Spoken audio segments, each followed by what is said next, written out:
Shalom, everybody. Welcome to Moving on Faith. I am Anah Malave. If this is your first time joining us, welcome. I want to start off by saying, let's give all praise, honor, and glory to the Most High God, Yehovah, Bashem, Yehoshua HaMashiach. So welcome to Moving on Faith. And today's topic, we're going to talk about a woman's identity in Torah. The reason why I want to talk about this is because I've noticed a growing theme with the women in I want to say Israel, right? I say that because these are women who are Israel, but they're having a hard time adjusting to Torah. And a lot of times what I'm seeing is, their partner is significantly more invested in Torah. Or if the sister is single, she's trying to kind of find her way, navigate through Torah. And that could be, first off, it's a challenge, right? For anyone, but more specifically, the women, right? I'm talking about. So for the women who are in a relationship with their significant other whom has a strong desire and a zeal to walk in Torah, for these women, it could be difficult making that adjustment from being in the world, right, to now removing themselves and learning this whole new world and this whole new life and this whole new culture of walking in Torah and trying to figure out what that means for them and what that looks like for them, because they knew who they were, but now they're being forced to or being challenged to become someone new, right? Become a new creature in Torah. And for those of us who have come into the truth on our own, that journey is exciting because we want to be that new creature and we're excited to kind of leave that old person behind and start over. But that's not the case for everyone. And so for some women, while they want to make a change, they might not know the first place to begin, or they might not truly understand what it means to be a woman in Torah. And so this discussion today is to really help these women who just need a better understanding, woman to woman, what it means to be a woman in Torah. And I say this all the time. No, and I listen, I love the brothers, love everything that they do, especially for the nation. However, as a woman, for me, it's a lot easier learning about how to be a woman from another woman, right? Which is probably why fathers aren't teaching their daughters how to be women. The mothers are. So there's something that you can kind of take away from learning from another woman, or having that relationship or those conversations about how we are now to navigate as a woman in Torah. But even more so, creating this new identity of who you are, or rather not creating, but discovering this new identity of who you are in Torah. And it's such a beautiful discovery. And I just feel so bad because I feel like not everyone is understanding how to kind of find that, how to kind of begin to make that transition into becoming a woman in Torah, right? Because it's not just, oh, well, change how you dress and, don't eat this and we're keeping the Sabbath and submit to me. And that's what it means to be a woman in Torah. Nope, that's wrong. Sorry. Yes, we do all those things, right? But that's not the only thing we do as women in Torah. That's not who we are by itself. Like, those aspects are a part of our life, but that's not who we are. That's not our identity as women in Torah. And I think it's time to have this conversation to, again, highlight the amazingness that comes with being a woman in Torah, because it is an amazing journey. It's been an amazing journey for me, and I know a lot of other women will agree. And I want other sisters who are kind of having this challenge to experience the beauty that comes with finding out who you are in Torah, having the opportunity to be done with the person you used to be, and having the full limitless opportunity of becoming a new creature now, a new person, full of possibilities, and to be able to do some really amazing things. So let's get into it. That was my intro. And again, all praise to the Most High Yehovah Bahashem Yehoshua HaMashiach. We thank you so much for this day and for every opportunity that you give us to serve you in truth and in righteousness. And we thank you for the gift of Yehoshua HaMashiach to redeem us back into your covenant with you. And we are so grateful for your grace, your mercy, your love, your temperance, your long suffering. Because Father, I know we be tempting you, so we just give him all the praise, honor, and glory. Now, let's get into it. So I want to talk about 7 topics here, and they're not all long, but if this is the first time you're joining one of my classes, or discussions, they can be a little bit long-winded because I do tend to become full of zeal. So, okay, first thing I want to talk about, number 1, you should have a relationship with Yah, right? So, I firmly believe that every woman should seek to know Yah because of her own desire to know him, right? So I've seen so many women come into Torah on the premise of simply just trying to keep their man, trying to keep their husband. Their husband came into Torah and he's like full of zeal and he's like, this is it, this is what we're doing, we're totally in this. And the wife is like, okay. And she goes along with the motions of, quote unquote, keeping the Sabbath, not really keeping the Sabbath, because all she knows is, okay, so I can't work, I can't, cook or, go shopping. Okay, I guess I'm keeping the Sabbath. But like not truly understanding what even that means and the blessing that comes with that, right? Or showing up for feast days, not really participating because she has no idea what's going on right now. All she knows is this is what her husband wants and she wants to keep her husband. So she's going to go along with the motions and not, cause any problems. That way everything could just be peaceful. Meanwhile, she's slowly dying inside because she feels misunderstood. She doesn't feel heard and she's unknowledgeable and doesn't know what's going on. She doesn't truly understand. And it's hard to even voice that sometimes, right? So again, like I believe like if you're going to come into Torah, have this desire to build a relationship with Yah for you, right? Not for someone else. Because at the end of the day, when you stand before HaMashiach to be judged, or right, Yehoshua HaMashiach, the Messiah, when you stand before him to be judged, you will be judged on your actions, on your heart. You're not going to be judged on what your husband did. You're going to be judged on what you did, right? So you want to take advantage of the opportunity to get to know Yah now and to learn how to serve him in truth and in righteousness now while you have a chance. Because you're not going to just skate by on the coattails of someone else. It's just not going to happen, right?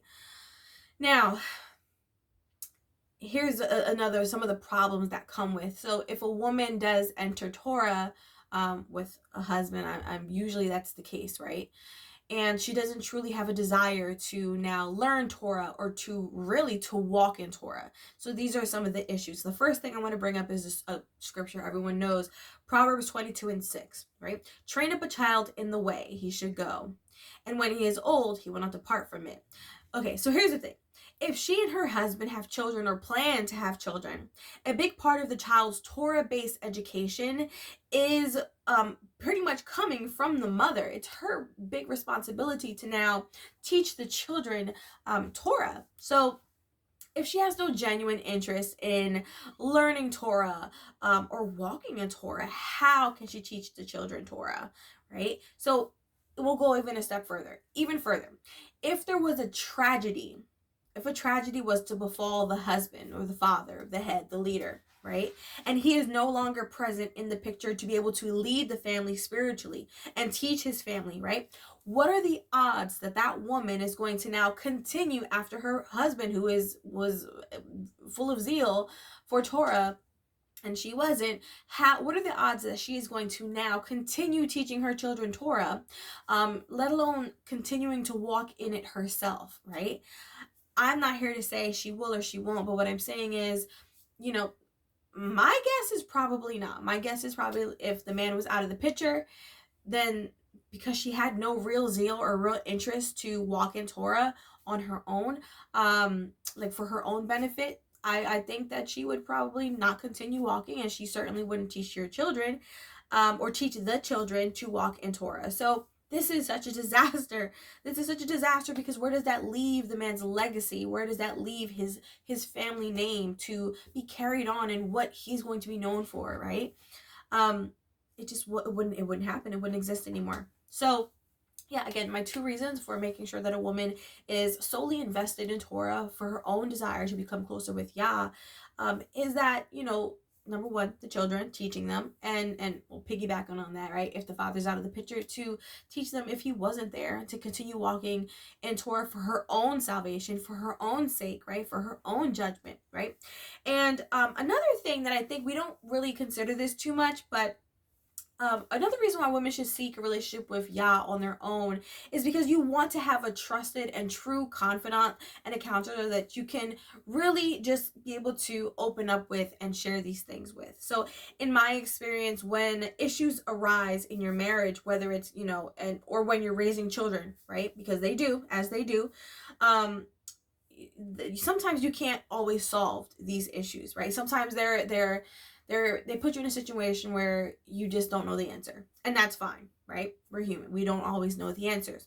However, having that personal relationship with Yah allows you the opportunity to now give that problem to Yah, right? Let him solve it for you. Let him minister on your behalf.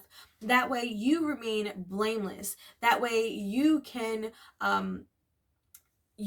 hopefully have this problem resolved without implicating yourself, or without causing tension or strife or vexation, or without stressing yourself out, because it can happen. A piece of advice, before my father passed away, a piece of advice he gave me when I was newly married, he said, when you're having disagreements with your husband, don't argue about it. Don't argue. Just pray to Yah. Give it to Yah.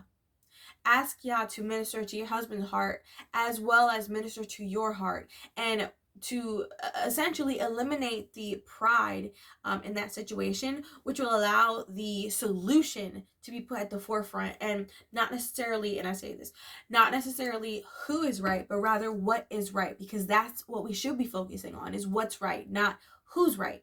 When you get caught up on the who, you actually move further away from righteousness. Okay.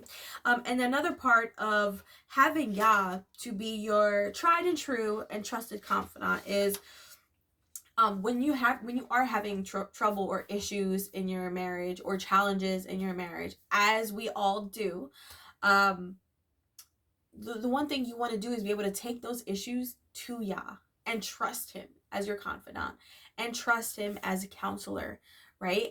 So one thing you don't want to do is women in the world, when they're having issues in the relationship, the first thing they do is call their girlfriends. Girl, let me tell you what this guy did. Da, da, da, da. Now, when you do those type of things, you're opening the floodgates for a lot of issues to now enter into your marriage, right? Because if the women whom you are confiding in are from of the world, they're worldly women, they're going to give you worldly counsel and worldly advice. Unfortunately, even though their intention for you is probably well, I can't imagine that their counsel would be well if it's not in alignment with Torah, right? So if it's not in alignment with Torah, then it's going to deter you. It's going to hinder your walk, hinder your relationship, and you're welcoming that in when you go to friends rather than really just giving it to Yah. So when you do have that relationship with Yah, you feel comfortable and ready to be able to open up and share how you're feeling, share what you're thinking, and to ask him to just help you and help your marriage and help your husband and help your children and everybody else who's driving you crazy, right? So you want that. So we always want to remember that, especially.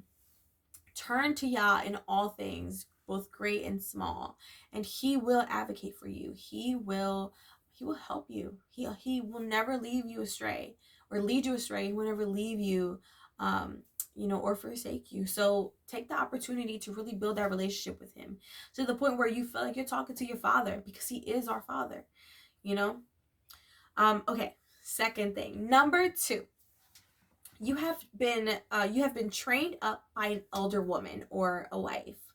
So this is something that I've learned is invaluable, right? This, if done correctly, but it can be dangerous if done incorrectly. So really quick, let's go to Titus chapter 2, verses 2 through 5. and I am reading out of an ESV. Older men are to be sober-minded, dignified, self-controlled, sound in faith, in love, and in steadfastness. Older women likewise. So right there, that tells you, us women too, we need to follow in the same steps as the men, right? Being sober-minded, dignified, self-controlled, sound in faith and love and steadfastness. So these are standards for us as women that we need to carry on, not just for the men, not just, it doesn't just solely belong to the men, but for us as women too. But we're going to go even a step further, because let's keep it 100. Sometimes us women can be a little catty. So we need a little bit more instruction on how we can kind of stay on track, right? Okay, so where are we at? Older women likewise are to be reverent in behavior, right? You should be respectful. Not slanderers or slaves to much wine. No, I'm joking. Just kidding. They are to teach what is good, and so train the young women to love their husbands and children, to be self-controlled, pure, working at home, kind, and submissive to their own husbands, that the word of Yah may not be reviled. So there's a lot there that pretty much is for all women, right? It's not just for the older women, but boy, oh boy, does it put the fire on the older women. This is why, our women were in order, right? In the old days, because they had imams all over the place who were these top-notch women. Like, they were, the caliber of these women were just exceptional, and they set the bar so high. They were excellent, and they expected excellence.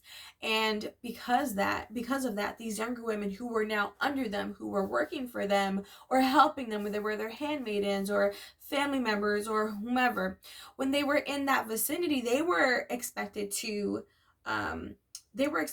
operate at the same level of excellence as these wonderful, wise, and just excellent women of Torah, right? So the expectation was there, and it was very high, but it was achievable because these older women were taking the younger women under their wing, right? They were welcoming them into their homes.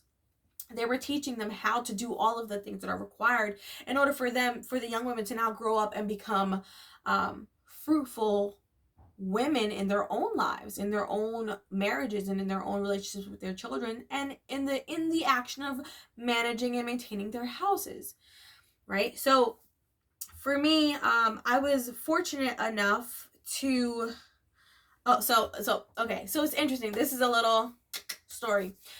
Whenever my husband and I talk about when we first met, he always says he was never physically attracted to me, but instead he was attracted to just my desire to want to be functional in Torah, and my desire to walk in Torah and to operate in Torah.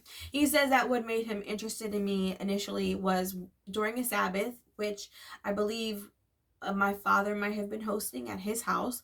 Also, I was the only woman present at the time, because I was the only woman who had just came in the truth with everyone at the same time.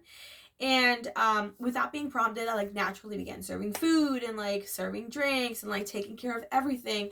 Not because anybody told me to, but it was just my nature to kind of just do that. And so he said when he looked at me, it reminded him of his grandmother, whom he of course declares that she is was a Proverbs 31 woman. And when he saw me doing those things, he just imagined all of my potential as a wife. And that's what attracted him to me. And then from there, we were able to build on that. And both of us having a strong desire to walk in Torah and to be functional in our individual roles as well as our role as a married couple, really helped to solidify what we decided to do together in our marriage. And so, I mean, honestly, hospitality goes a long way. And so my hospitality was inherited from the women in my family, from the elder women in my family, which I was very thankful for. I learned quite a bit from my grandmothers, who, I mean, just amazing women, amazing, strong Israelite women. And so I was very thankful for that. Now, unfortunately, the downside, because there's always a downside, the downside to being raised or learning from these women is my one grandmother, she was a single woman, right? So me, as a young woman, was I young? I was kind of young, I guess, 28. But navigating as a single woman through life with this feminist mentality for most of my adult life, right? Because this is what we are conditioned to believe we are to be. From the moment you hit middle school, you are conditioned to girls rule, boys rule, and I can do anything, you can do better, like all of that stuff. So that whole conditioning, right? So even though I had this wonderful side of me that was completely hospitable and like wanting to serve and wanting to be functional, I also had and have, right, this other side of me that is this feminist side that it just comes from being raised by a single mother, comes from seeing my single grandmother, who was extremely strong and just amazing, right? But again, she was a single woman navigating through life and raising her children, and I saw my mom, a single mother, raising her children.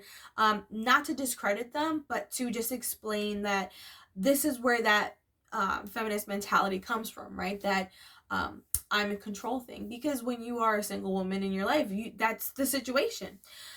Now, unfortunately, that type of conditioning, and I'm sure other people can agree, because we've all, not all of us, but some of us have been through that, right? The single parent situation. It creates this just untrustworthiness in us, where it's a challenge. We have a hard time trusting people. We especially have a hard time trusting our men, not because we don't trust them, but because it has been so conditioned in us just to not trust anyone, right? So it is so hard to like break through that mold and be able to kind of move past that. It is a challenge. For me, it's probably the biggest challenge that I still deal with in my walk, right?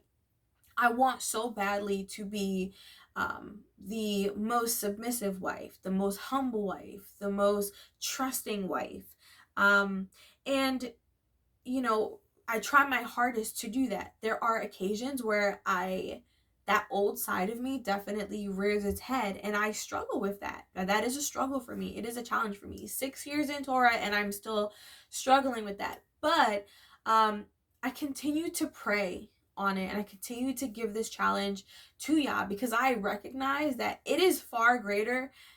This conditioning has been far greater than I am able to correct on my own. And so I do give it to Yah, and I ask him constantly, and I pray to him constantly, just to remove those that untrustfulness. I don't even know if that's a word.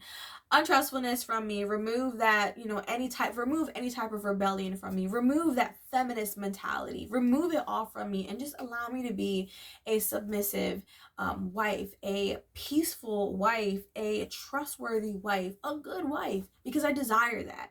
So, and I'm sure other people probably experience the same thing. None of us are perfect. We're all learning. I'll be the first one to tell you, I am not perfect. I don't have all the answers. I am not the perfect wife, okay? But I have a desire to be. So I think that accounts for a lot. Now, back to what I was saying here about being trained up by an elder sister. Give me a second. Just wet my whistle here. All right.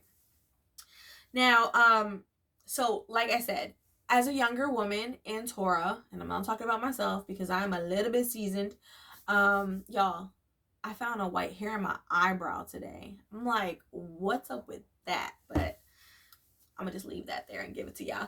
Okay, so if you are a young woman in Torah, I would definitely counsel you into spending some time serving an elder woman in Torah, to really learn how to be a wife, how to be a mother, how to run a household. We think that these things come naturally, but they don't. You do need to learn these things, and when you see an elder woman who's just doing a phenomenal job at it, take the opportunity to learn from her. And I'm sure elder women in this truth, we appreciate every help we get. So listen, if you want to help me, you don't need to ask. Okay, so moving on. Number 3, you have studied or mastered Torah. Now, anytime I meet a new sister in Torah who is just entering into Torah, my first piece of advice to her is master Torah. Not just read Torah, because anyone can read anything, but master it. This requires studying. This requires research. It requires time. It requires just really taking the opportunity to go through things with a fine-tooth comb and really, what's the word I'm looking for? Take the time to really understand it, right? And you can't do all this just from reading it once. So you need to kind of go over it again and again and again until you really have mastered Torah, right? Not saying that the rest of the word shouldn't be studied, right? Everything in the scriptures should be studied. However, a woman's heart should be planted and rooted in Torah. Why? Here's why. Number 1, the first reason is it goes hand in hand with her function and her purpose as a woman, right? Chua, Eve, as you would know her Hebrew name is Chua. Chua was created as a helpmeet, right? She is to support her husband, but she is also to be his best confidant, right? His counselor, okay? How can you give your husband righteous counsel if you yourself don't have an in-depth understanding and an accurate understanding, right, based on the Hebraic language and culture and context in which you are actually studying the word? If you don't have those things, then how could you possibly understand what it means to be righteous? Therefore, how can you possibly give your husband righteous counsel? Okay? Now, do you want to understand righteousness, and do you want to be able to give your husband righteous counsel? Master Torah. Start there. I guarantee you, you will not fail. Okay? You cannot fail when you master Torah. You cannot. You know? Okay, so, and here's the thing. A woman who knows Torah will always give righteous counsel to her husband. A woman not rooted in Torah will give emotional counsel to her husband. This emotional counsel can be, first of all, it's a huge difference between the two, right? But that emotional counsel, that is the type of counsel that leads you to sin. That's the type of counsel that makes your mind go to places where it shouldn't go, and then your actions follow. It's not beneficial to you or to your husband or to your family at all to give counsel based on emotion. You definitely want to give counsel based on Torah. What does the law say? It's not about what makes me feel good or what makes you feel good. What is right? What does Yah say is right? What is his perfect will? Okay, how did he create things to be? What did he instruct us to do when this situation arises? That's what you go to. Because if you lead with your emotions again, you can lead him astray. And that's what you don't want to do. You do not want to be Hawa all over again, right? We want to be set apart, and we want to be different. We want to be better than those who came before us, right? And I'm sure those who came before us want us to be better than them, want us to seek righteousness at a higher level and to be more excellent than themselves. That's a high bar to reach, y'all, but we can do it. Okay, so here's the thing. A woman who knows Torah is extremely valuable. Her price is far above rubies. Okay.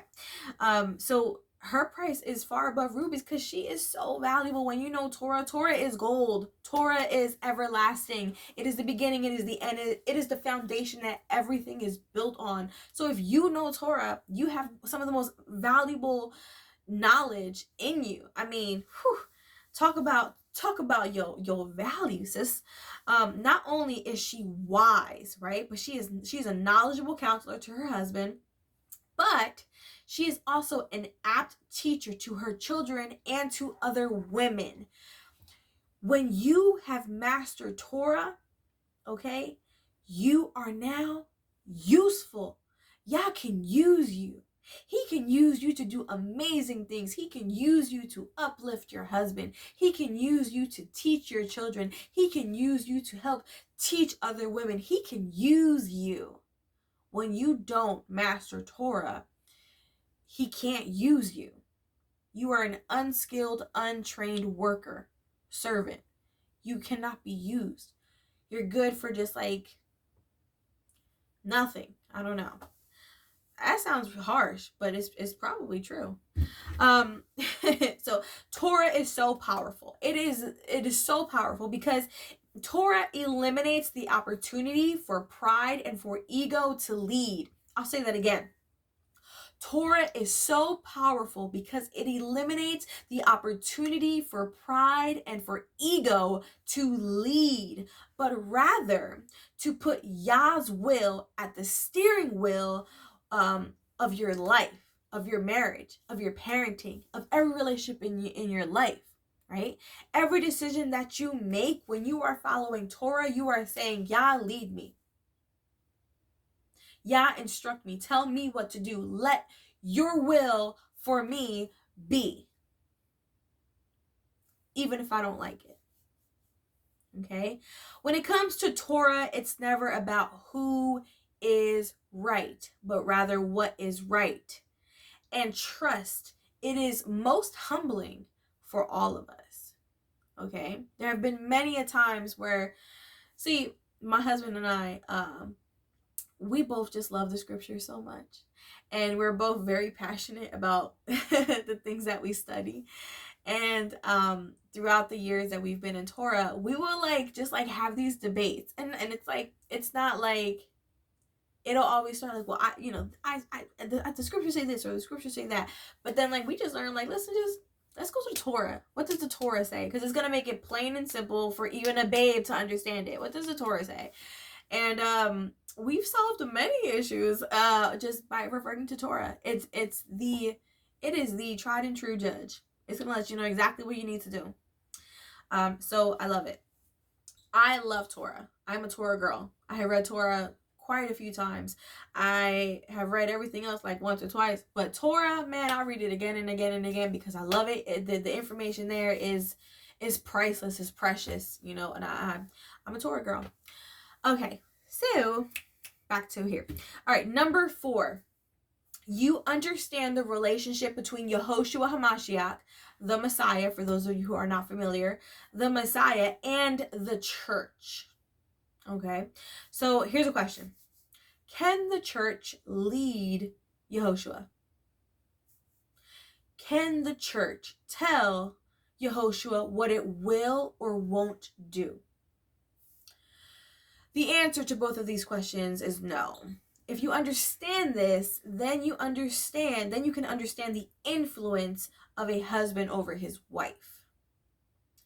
I know that makes some of y'all real upset, but ladies, put your pride aside and just do your job. Yeah, I'll say it again. If you understand this, then you understand the influence of the husband that he has over his wife. Okay? Yes, ladies, we must let our husbands lead us. Okay? We must trust them to do that. Should we counsel them? Absolutely. 100%. Counsel your husband, right? In Torah, righteously. Not with your emotions, not with your feelings, your thoughts, your concerns. Because nobody cares about that. Counsel him with Torah. But always remember that the last and final word, final say is his. Okay? Respectfully. Look at Sarah. Look at our foremothers. Right? They say their piece, but at the end of the day, their head makes the decision, and you got to be okay with that. It's tough. It's a tough pill to swallow. You gotta learn how to be okay with that. You gotta learn how to trust it, right? As I've mentioned before, this has always been a struggle of mine, and I've addressed it first. Okay, so what I had to do is I had to first address it logically, right? I had to ask myself, is my husband a man who seeks to align himself with Yah and the word of Yah? Well, the answer was simple. Yes. That answer was enough for me to realize that a man who seeks to align himself with Yah will always do what Yah leads him to do, regardless of anyone's opinions, okay? Especially my own. And I had to learn to trust that Yah is leading him, right? He is leading him because my husband has a heart for Yah. So I have to trust that Yah is leading him. Okay. And I also have to trust that, Yah is helping to guide me too. Now, I'm starting to get a little stuffy here. All right. Okay. And so, again, I've prayed to ask the Most High to remove those walls, to break down those walls of fear and distrust, and to make me a woman who follows after her husband wherever he leads without question. Always cleaving to Torah for confirmations, of course, and of course 2 to 3 witnesses. So for this makes me feel a lot more comfortable and secure when I know that I can always revert to Torah and then find 2 to 3 witnesses to confirm what we should be doing. So for me, that provides me that extra trust and that extra comfort and security, knowing that, okay, this is Yah's will. Okay.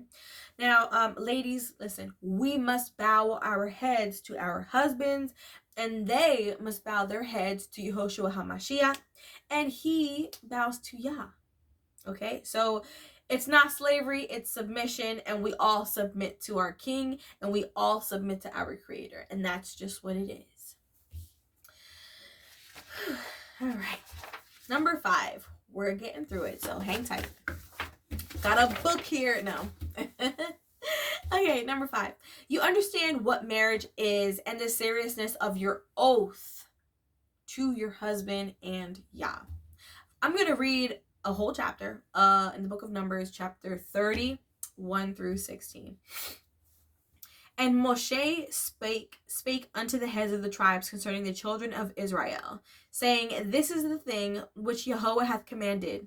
If a man vow a vow unto Yahweh, or swear an oath to bind his soul with a bond, he shall not break his word. He shall do according to all that proceedeth out of his mouth.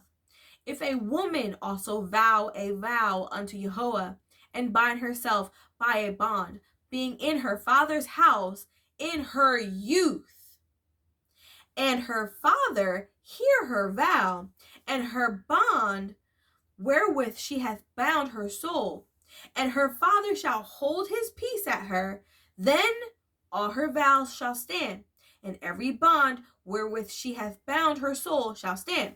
But if her father disallow her in the day that he heareth it, not only of her vows or of her bonds wherewith she hath bound her soul shall stand, and our Elohim Yahweh shall forgive her, because her father disallowed her.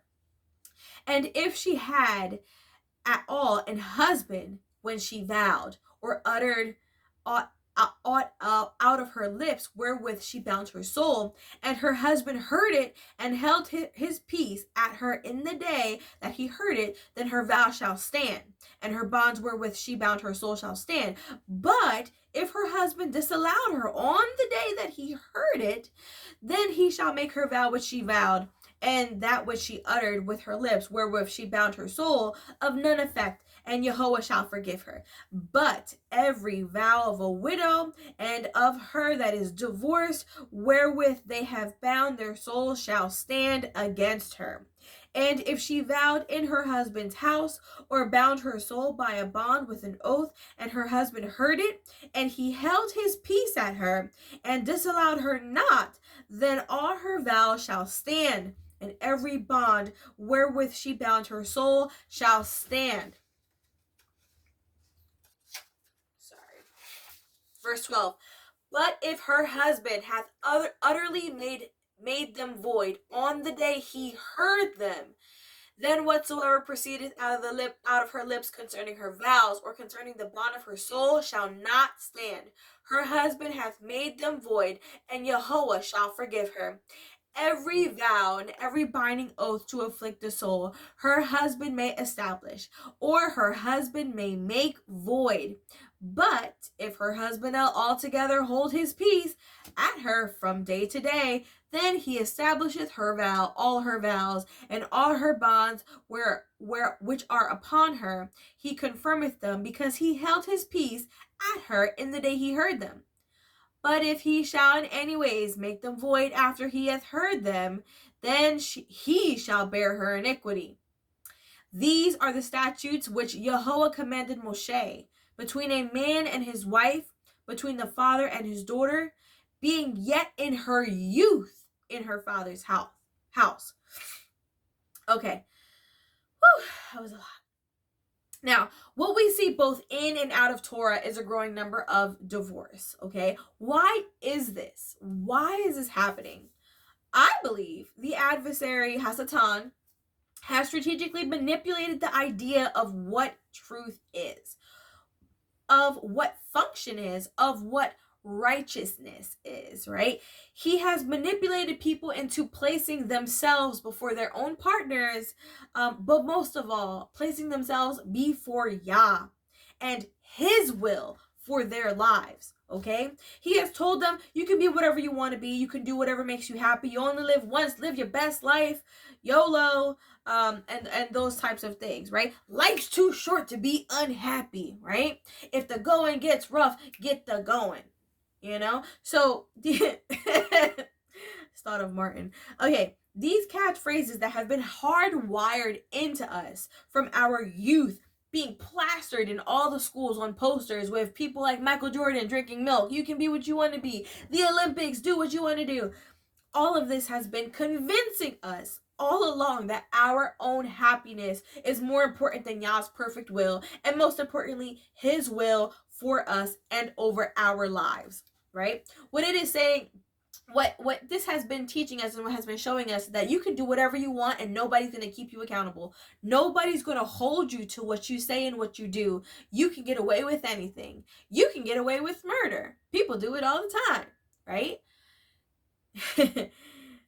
This is a problem. This is a problem because Yah sees all, He knows all, and you will be held accountable. This lie that you have been fed, that you will not be held accountable for, these oaths that you choose to break, whether big or small, you will be held accountable. I made an oath in my youth, and let me tell you something. I was held accountable for it. Regardless of what people didn't hear, what I did in private, I knew that I made that oath between me and Yah, and I was held accountable to it. So when I broke that oath, I was now punished for that, right? So we have been conditioned to believe that if it isn't easy, don't worry about it.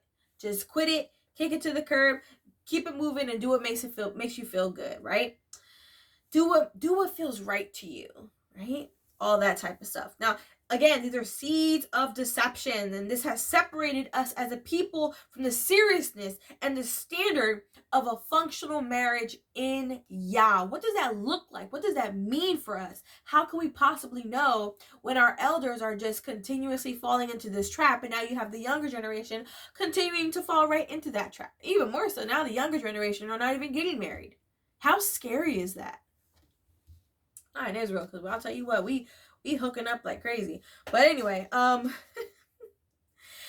this attack on us as a people, on the family unit, right? This attack began with the men, and then it trickled on to the women. Now, more than ever, there is a full-blown spiritual attack and war on our children. Everything in this world that is around us has been created and strategically placed to completely destroy the family unit. Should you want more information on this topic, you can go down to my Let's Talk About It playlist, or Think About It playlist, where we talk about the attack on the family unit. There's a 3-part video to that where I talk about how these attacks are being put on the men, on the women, and on the children. Okay, so you can go ahead and check that out at a later time. I'm not going to go into it in this series right here. Now, folks, ladies, we have completely lost all sense of propriety, right? Everything that's supposed to be right has been thrown out of the window, okay?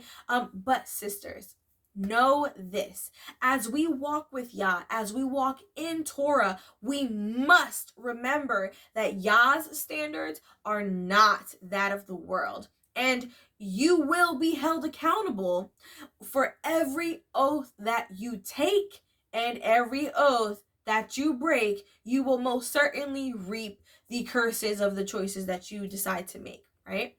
And you'll reap the blessings for the ones that you decide to keep.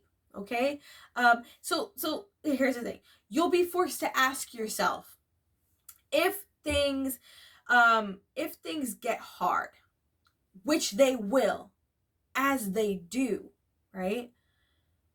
will you leave your husband? Will you leave Torah? Only you can answer that. Okay. One last point I want to make on this topic here, specifically about the oaths. Now, oath in Hebrew is sebua, right? So Strong's H7621 for those of you who want to look it up. This literally means to seven oneself. What does that mean, to seven oneself? Well, let's talk about it, okay?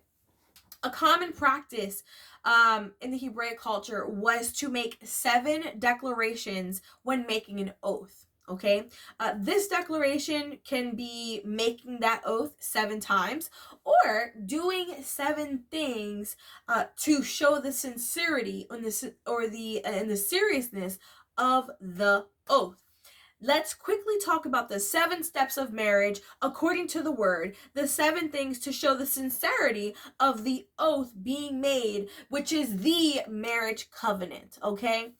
Number 1, there's got to be an interest. There's got to be an interest between the man and the woman with a desire to want to now enter into a marriage covenant. No one can be forced to marry anybody. You have to want to enter into that marriage covenant. Nobody's going to force you. Do you want to enter into his marriage covenant? That's number 1. Number 2, negotiations with the father. We see all throughout the scriptures, when things are done in order, okay, the man goes to the father, or the man in charge. If the girl doesn't have a father, a living father, then her brother, or the next person in line who is that woman's covering. He goes, the man, the interested man goes to her covering, right, and has these negotiations in regards to marriage. What will stipulations be, right? That has to happen. That's number 2. Number 3, the acceptance of the betrothal. After these negotiations have taken place, it is up to the woman to now either accept or reject the betrothal, okay? Number 4 is the dowry price has to be paid, okay? Whether it's in the form of money, or the form of time, or the form of livestock. My husband still owes my dad like 100 goats. It just never happened. But you have to pay the dowry price, okay? Number 5, the signing of an instrument of covenant, right? This is important too. The same way there's a bill of divorce, there has to be a marriage covenant too. And you could reference this if you look in the book of Tobit. You can go there and reference that, just for the sake of anyone who wants to reference these points. So for interest, you can reference Rebecca, right, and Isaac, their situation, actually for quite a few of these. The negotiations with the father, again, you can reference the situation with Isaac and Rebecca, or even Jacob and Laban in regards to Leah and Rachel.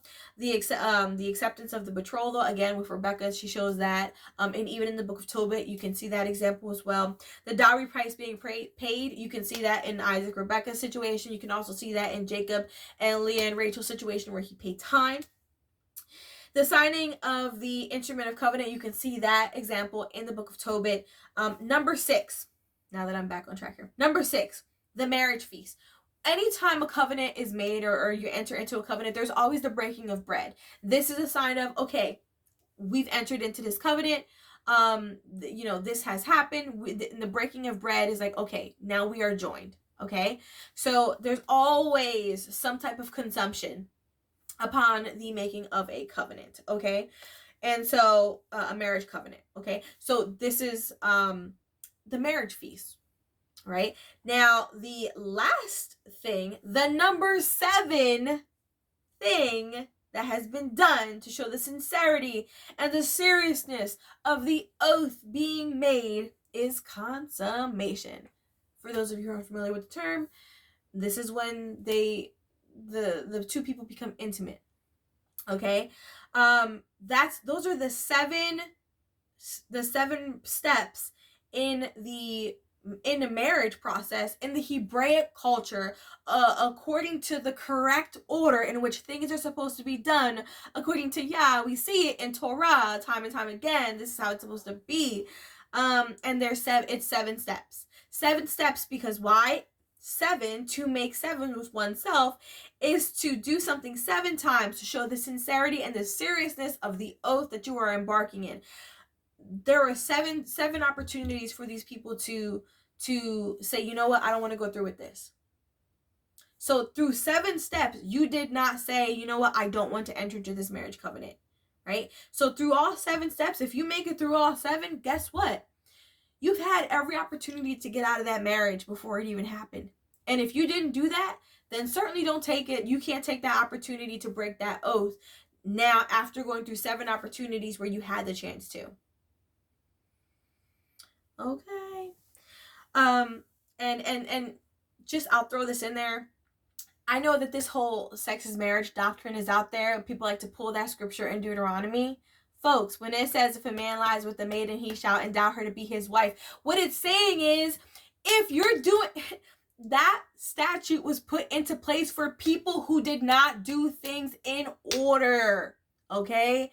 Pretty much, you decided to go out of order and to do some sneakiness behind the covering of that woman, okay? Behind that covering, her father or her brother, whoever's back, you decided to go ahead and be sneaky, okay? And disorderly, okay? And you decided to go ahead and skip to step 7 when you didn't even go to step number 2.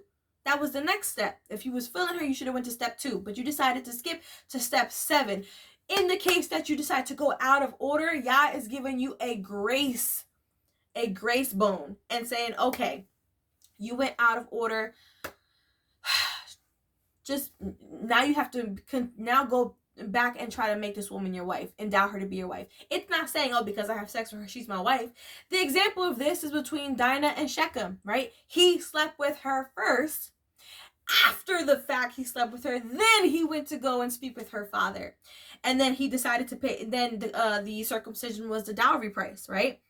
And then I'm sure they would have had the marriage feast and so on and so forth.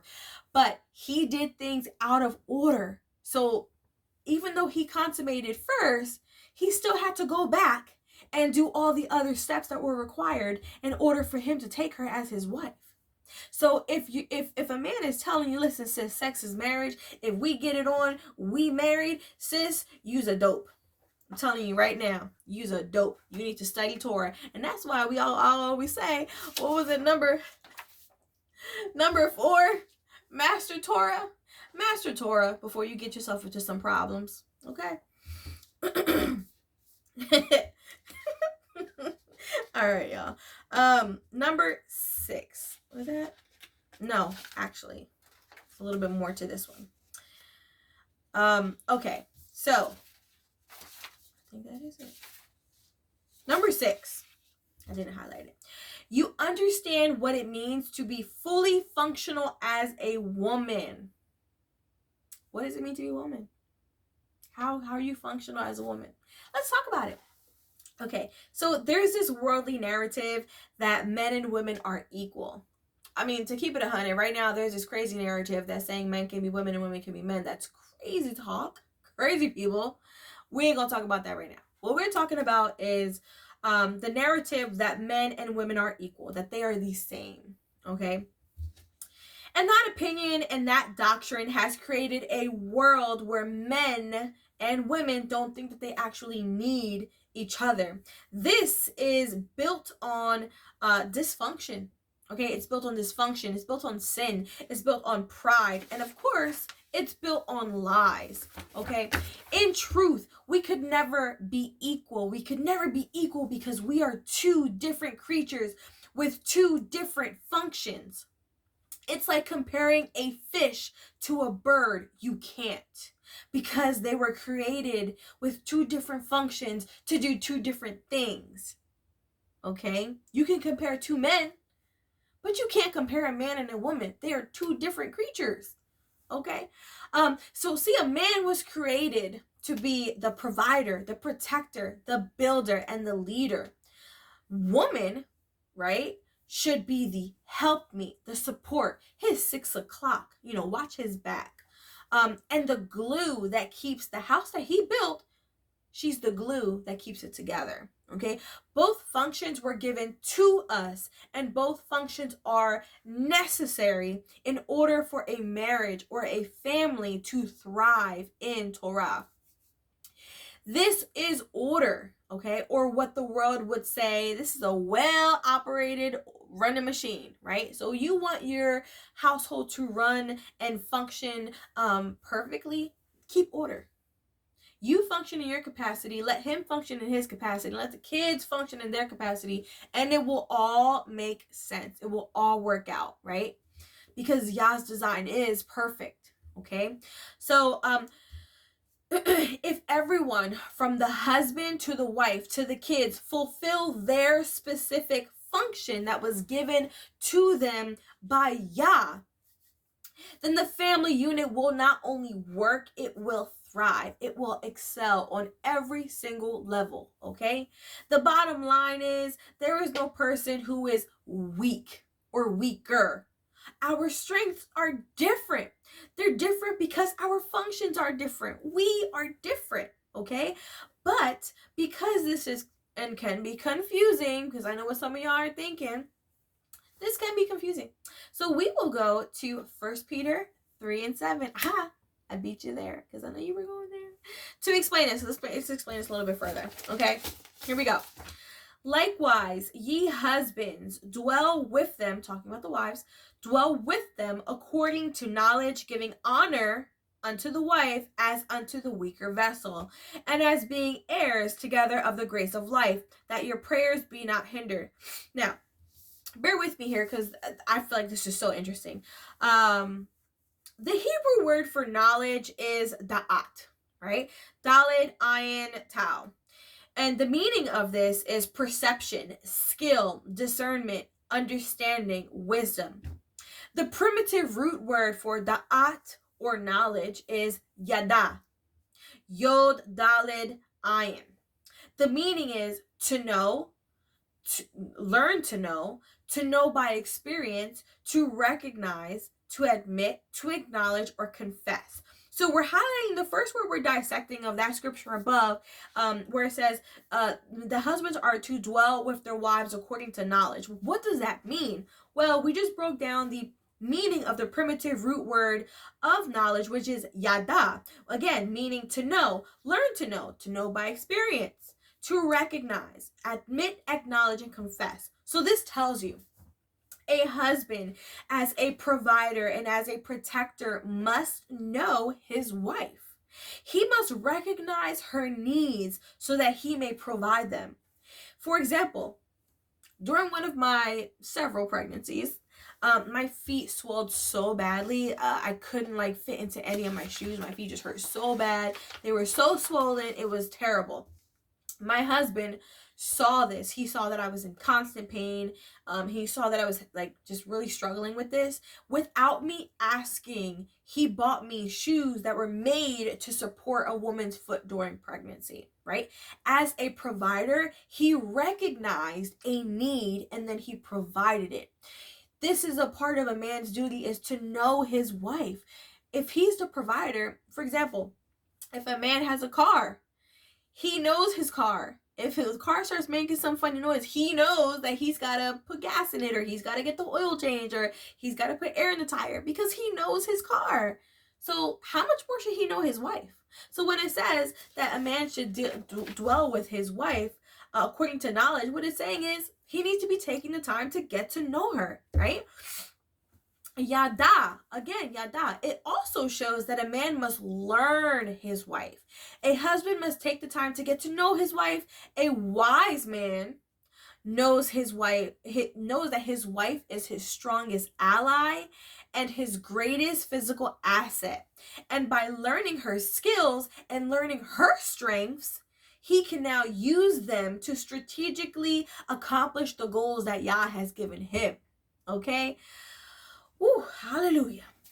Right? So, and we're going to get a little bit deeper into this, but a great leader isn't someone who can do it all. A great leader is the one who can see the set of skill set in the people around him that are following him.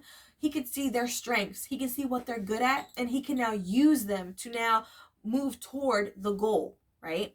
This is a part of a man's job as a leader, is to know his wife, to know her strengths, to know the things that she's great at, and to know the things that she's not good at, right?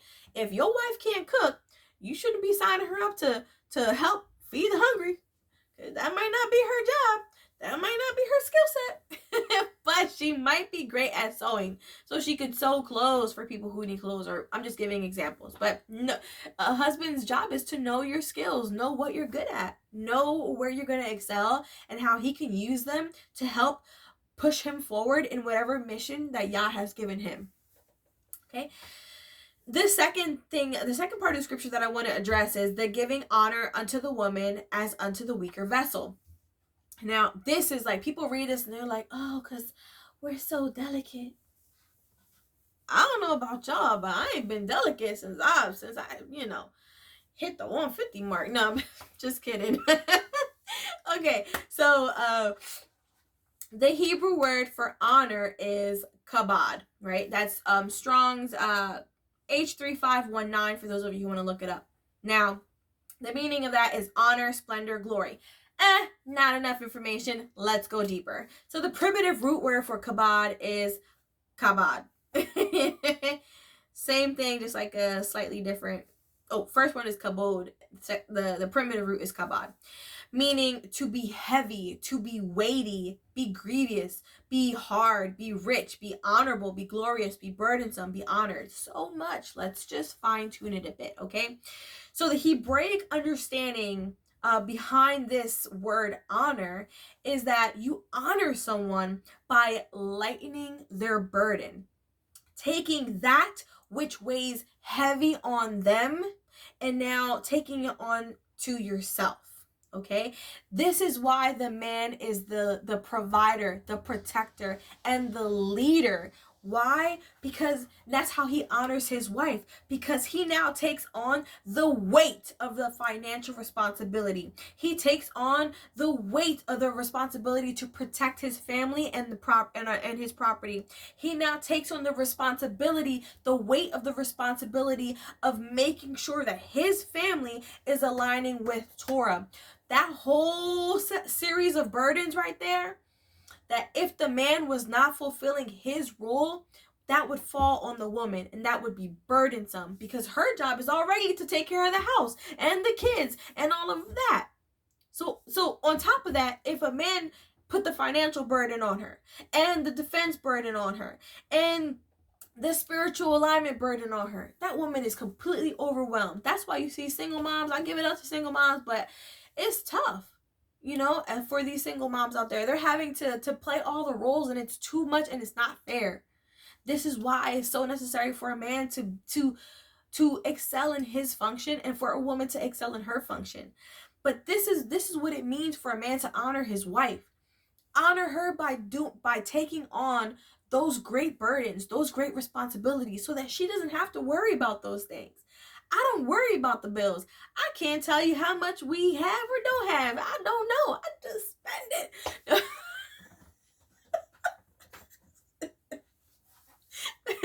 But, I don't worry about those things. I don't worry about the finances. I don't worry about the protection, right? I don't worry about, what our goal is, our overall goal is. Like, all I know is my husband's in charge of that.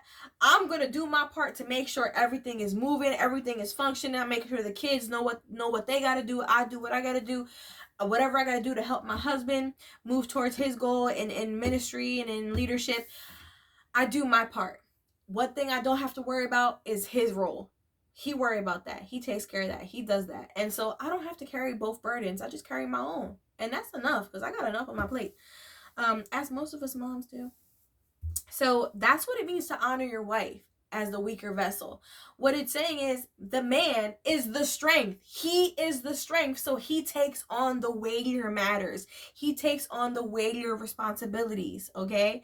And so that's what that's saying. It's not saying women are weak. You can't handle it. That's not what it's saying. It's saying the man he's strong. Let him carry those burdens.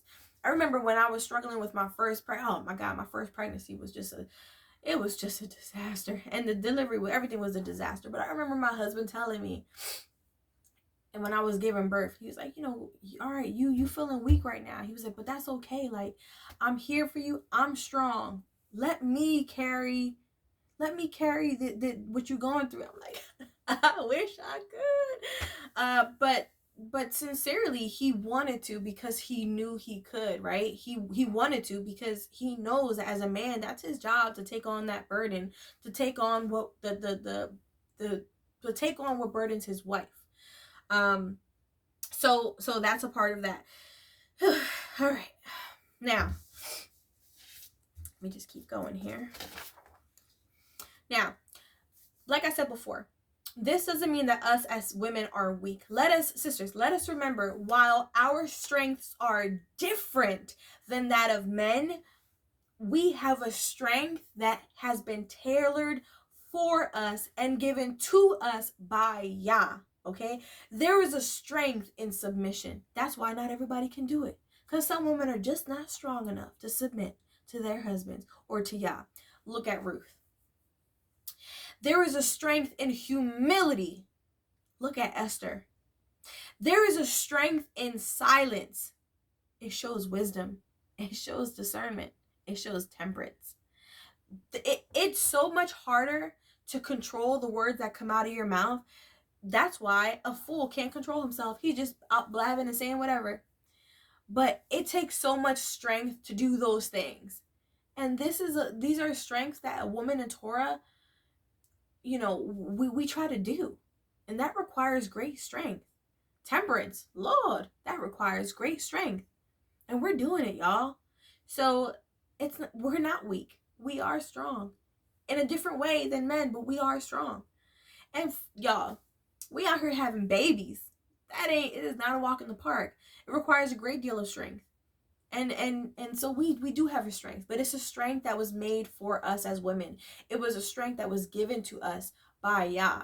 And it's nothing to be compared to the strength of a man, right? They have their strength. We have our strength. They are not made to endure the things that we endure. We are not made to endure the things that they endure. We are two different creatures, y'all. We got to stop comparing each other to each other. It's just unfair. It's not right. Okay, so here's another thing, right? Now, this is pretty cool. I think you'll find this to be very interesting. The very word for mother in Hebrew explains the strength that we have, okay? The word for mother in Hebrew is Ima, Aleph, Mem, Sofit. The Aleph represents strength, and the Mem represents water. Combined, these mean strong water or glue. Okay, so when the Hebrews thought of a mother, they thought of glue. Okay, the mother is understood by the ancient Hebrews as one who binds the family together. And in order to do that job, okay, holding everything together, that requires a great strength, a special strength for us women. Okay, different than men, but still necessary. Makes me happy. Okay, lastly, our roles are defined in our very titles, okay? So, the function of our roles is defined in even the word that is used to describe us. Excuse me.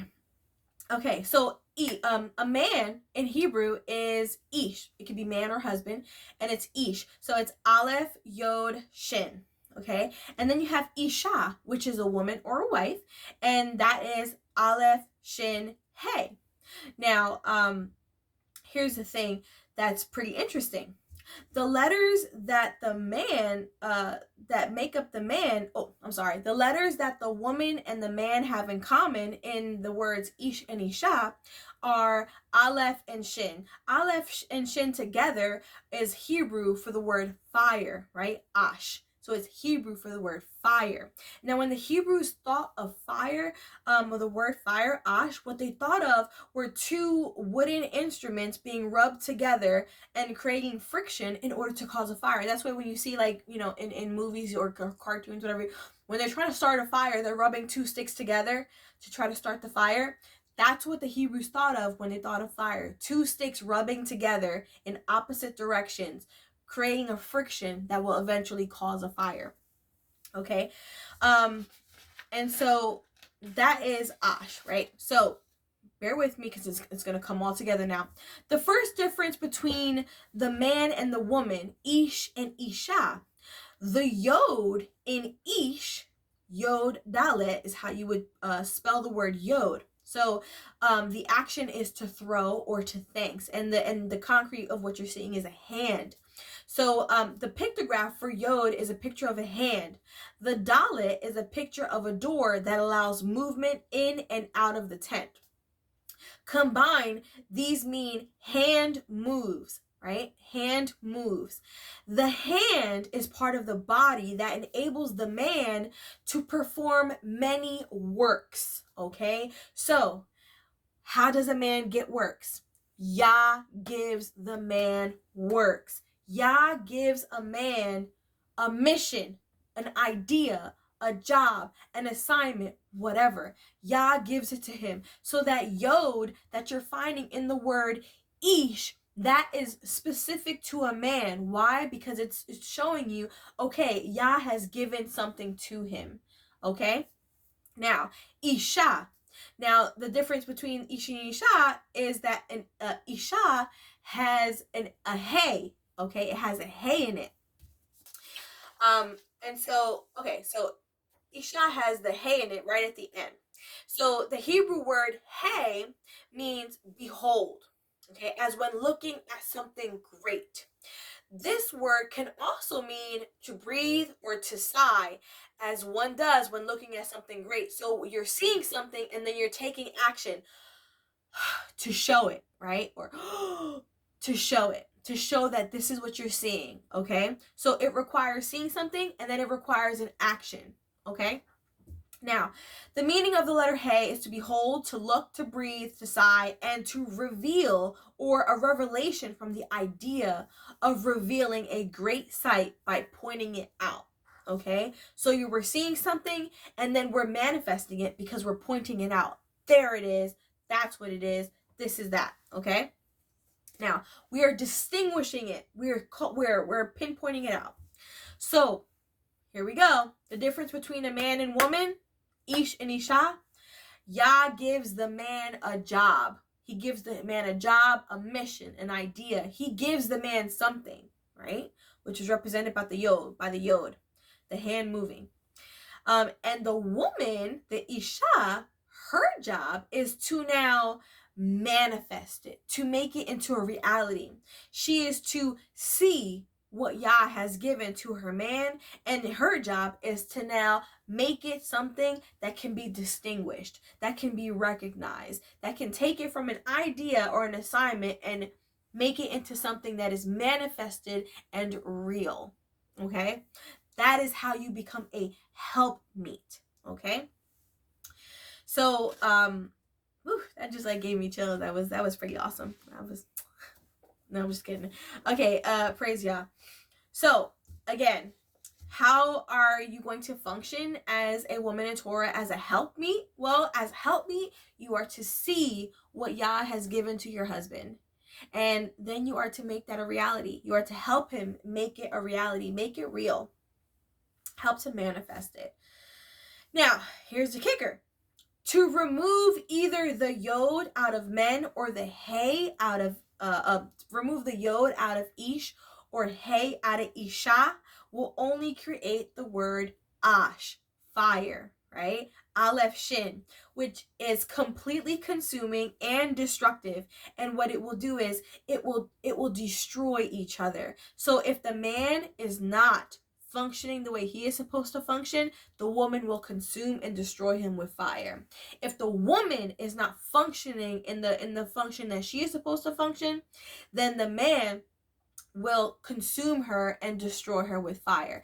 If both the man and the woman are not functioning according to their creation that they've been created to function in by Yah, then they will both consume each other in fire and combust, explode. Okay? So we need to function in our function, ladies. How to be a proper helpmeet, that's how you do it, right? Last and certainly not least, we are just about wrapping up here. Last bit, number 7, about the identity, how to find your identity in Torah. Number 7, ladies, You're now ready to be fruitful and multiply.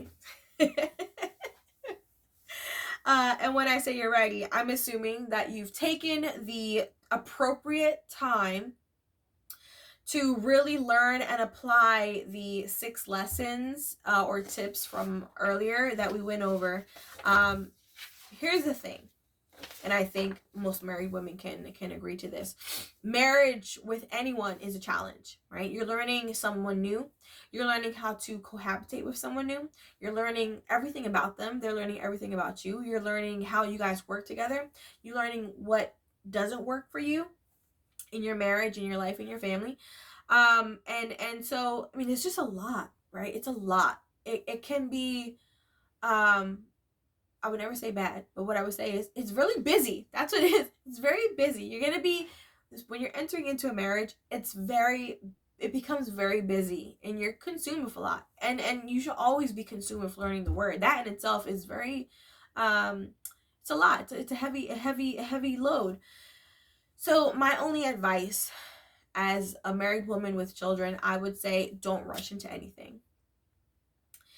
Let Yah lead you in all things, right? You can accomplish all of the above during a betrothal period. So you can be betrothed to a man and take the time to master Torah, take the time to study under an elder woman, take the time to learn what it means to be a helpmate, to function as a woman, take those time to really learn all of the things that you're going to need that's going to make you a stronger woman in Torah, and then a stronger wife in Torah, and then a stronger mother in Torah. You don't have to skip all of that and just go straight to being a married woman and popping out kids. There's going to be plenty of time to have kids. There's going to be plenty of time to cultivate your family.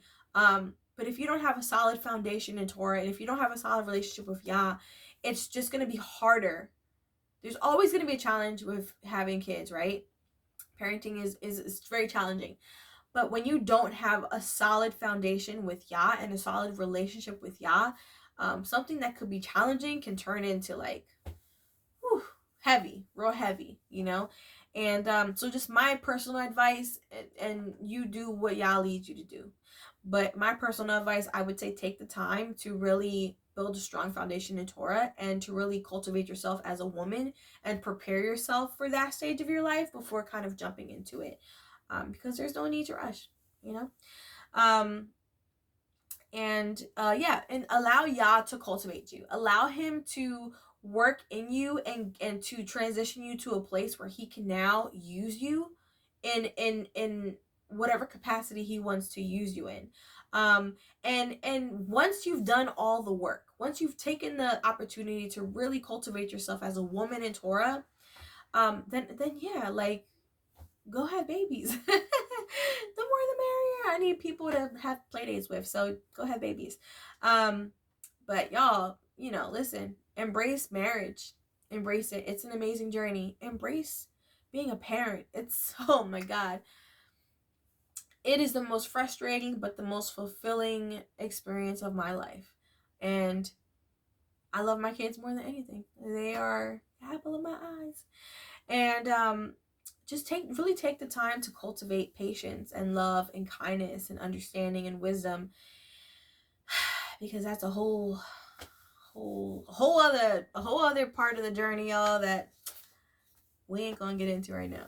But so ladies, I hope that this video has helped you, enlighten you a little bit, make you feel a little bit more comfortable with learning Torah. For those of you who are just visiting this page, please subscribe, please like, please share, please comment below. Also, you can visit my store for any mamas out there who are wanting to teach your kids Torah. I have some really awesome biblical education posters that are available on my website, and you can actually put the link in the description box where you can visit that. And then also, if you are interested in looking for a ministry group outside of just the women's ministry with Moving on Faith, you can check out Khai Yashua and Khai Yashua East. Khai Yashua East is led by my husband, Shadik Malave, and our main ministry, which is Khai Yashua, which is led by Moray Jediah Malek. And all of us can be found on Facebook. We're all connected. So please feel free to send us a friend request, follow us, communicate with us. We love that. And for any of you who are really interested in some of the biblical Hebrew that I brought out and would love to kind of dive into that, Khai Yashua Ministries does have a biblical Hebrew academy, which is absolutely phenomenal, and it is led by Moreh Jediah Malek. My husband, Moreh Shadik Malave, is a Moreh, or a teacher under Jediah Malek, who has been studying with him, and they both work together and teach the biblical Hebrew. And so there are classes starting this I want to say this June. So if you are interested in taking some biblical Hebrew classes, they are incredible. You will not regret it. They will truly enhance your understanding and your accuracy of what you're actually reading in Torah, which will actually help you to walk stronger with a stronger understanding and more effectiveness in Torah. So you can visit his Israelite Scriptures.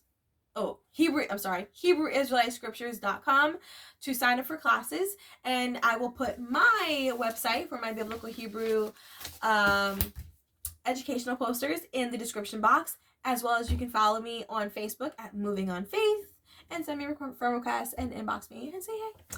So thank you so much for watching. We give all praise to the Most High God, Yehovah, Bashem, Yehoshua HaMashiach. Thank you so much for watching. Shalom.